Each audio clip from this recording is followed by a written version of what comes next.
उसके सामने एक नया संसार था, कठोर और निर्दयी। आर्यन, जो कभी एक लड़का था, अब चला गया था। अब वह रुद्र था, एक नाम जो हवा में फुसफुसाया जाता था, एक नाम जो स्याही में लिखा गया था। उसके दाहिने हाथ पर टैटू उसकी नई पहचान घोषित करता था, रुद्र महाजन। ये उस जीवन की निरंतर याद दिलाता था जिसे उसने पीछे छोड़ दिया था, और उन चुनौतियों का जो आगे थी। ये दुनिया एक कसौटी थी जो उसके जज्बे को परख रही थी, उसे अपनी सीमा तक धकेल रही थी। वह अपनी पीठ पर कपड़ों और आंखों में एक दृढ़ चमक के सिवा कुछ नहीं लेकर आया था। शहर उसके सामने फैला हुआ था, घुमावदार गलियों और विशाल संरचनाओं का भूल भुलैया। इसके दिल से साए चिपके हुए थे, जो खतरे और निराशा की कहानियां फुसफुसा रहे थे। लेकिन उन सायों के भीतर रुद्र ने अवसर देखा। वह अपना रास्ता खुद बनाएगा, अपना भाग्य खुद लिखेगा। हर दिन जीने की जद्दोजहद थी। खाना दुर्लभ था, आश्रय और भी दुर्लभ। वह जूठन के लिए भटकता था, सितारों की ठंडी निगाहों के नीचे सोता था। हर सूर्योदय नई चुनौतियां, नए खतरे लेकर आता था। लेकिन रुद्र ने हार मानने से इनकार कर दिया। वह एक बेहतर कल की उम्मीद से चिपका रहा, एक ऐसा कल जहां वह मजबूती से खड़ा हो सके, जहां रुद्र नाम सम्मान का आदेश दे। उसकी बाह पर बना टैटू धड़क रहा था, दर्द और दृढ़ संकल्प की एक सतत धड़कन। यह एक याद दिलाता था कि वह अब वह लड़का नहीं रहा जो वह कभी था। वह रुद्र था, एक उत्तरजीवी, एक योद्धा बनने की राह पर, और वह नहीं टूटेगा। यह दुनिया एक सरल क्रूर सिद्धांत पर चलती थी, योग्यतम की उत्तरजीविता। ताकतवर कमजोरों का शिकार करते थे, और दया एक ऐसी विलासिता थी जिसे कम ही लोग वहन कर सकते थे। शहर पर गिल्ड्स का राज था, उनकी लौह पकड़ हर कोने तक फैली हुई थी। वे क्रूर और निर्दयी थे, उनके सदस्य वफादारी की शपथ से बंधे थे और सत्ता की अतृप्त भूख से प्रेरित थे।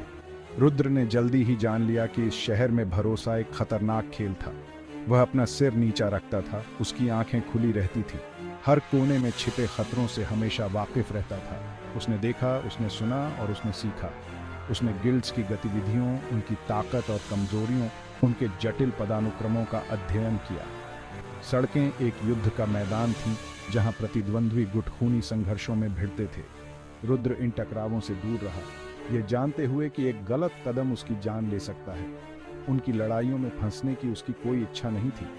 उसकी लड़ाई अस्तित्व के लिए थी, इस क्रूर दुनिया में अपनी जगह बनाने के लिए थी। जैसे ही वह इस विश्वासघाती परिदृश्य से गुजरा, रुद्र ने अपने भीतर एक बदलाव महसूस किया। वह लड़का जो कभी अंधेरे से डरता था, चला गया था।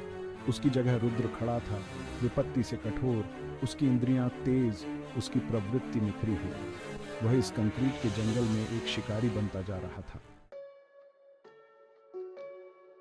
रात होने पर एक अलग तरह का खतरा आता था, लेकिन अवसर भी। जब शहर सोता था, रुद्र शिकार करता था। वह एक ऐसी चोरी छिपे से चलता था जिसके बारे में वह कभी नहीं जानता था कि उसके पास है। उसके कदम पत्थरों पर खामोश थे, साये उसके सहयोगी थे। उसे इंसानों और राक्षसों, दोनों तरह के शिकारियों की नजरों से छुपाते थे। उसने शहर के भीतर एक छिपी हुई दुनिया की खोज की थी, एक ऐसी दुनिया जो अंधेरे से पैदा हुए जीवों से भरी हुई थी। वे भूले हुए कोनों में, परित्यक्त इमारतों में दुबके हुए थे, शहर के निचले हिस्से की ओर आकर्षित हो रहे थे, जैसे पतंगे लौ की ओर आकर्षित होते हैं। ये जीव हालांकि खतरनाक थे, जीवित रहने का मौका देते थे। उनके शरीर में मूल्यवान सार होता था, एक ऐसा पदार्थ जिसे निकाला जा सकता था और भोजन और आपूर्ति के लिए व्यापार किया जा सकता था। इन जीवों का शिकार करना एक खतरनाक खेल था, लेकिन रुद्र के पास कोई विकल्प नहीं था। उसने हताशा का स्वाद चखा था, उस कुतरने वाली भूख को महसूस किया था जिसने उसे लीलने की धमकी दी थी।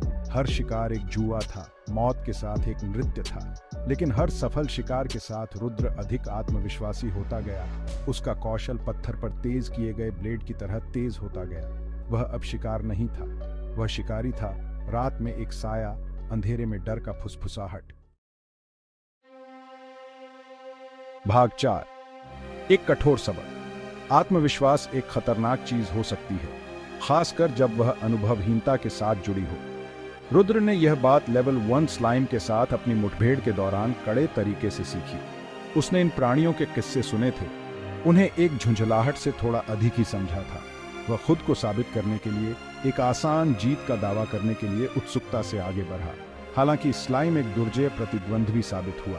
उसके जिलेटिनस शरीर ने उसके वार को सोख लिया उसके अम्लीय स्पर्श ने उसकी त्वचा को जला दिया। वह इसकी पुनर्योजी क्षमताओं, इसके निरंतर हमलों के लिए तैयार नहीं था। वह उस दिन मुश्किल से अपनी जान बचाकर भागा था। उसका शरीर का ब्रूजेस और चोटों से लथपथ था। जैसे ही उसने अपने घावों को चाटा, उसे एक कठोर सच्चाई का सामना करने के लिए मजबूर होना पड़ा। वह इस दुनिया में जीवित रहने के लिए कौशल और ज्ञान की कमी बेजोड़ था।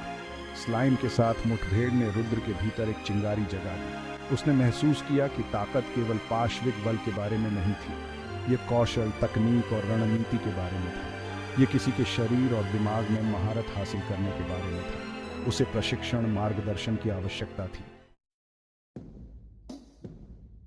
भाग 5। अखाड़े में एक गुमनाम।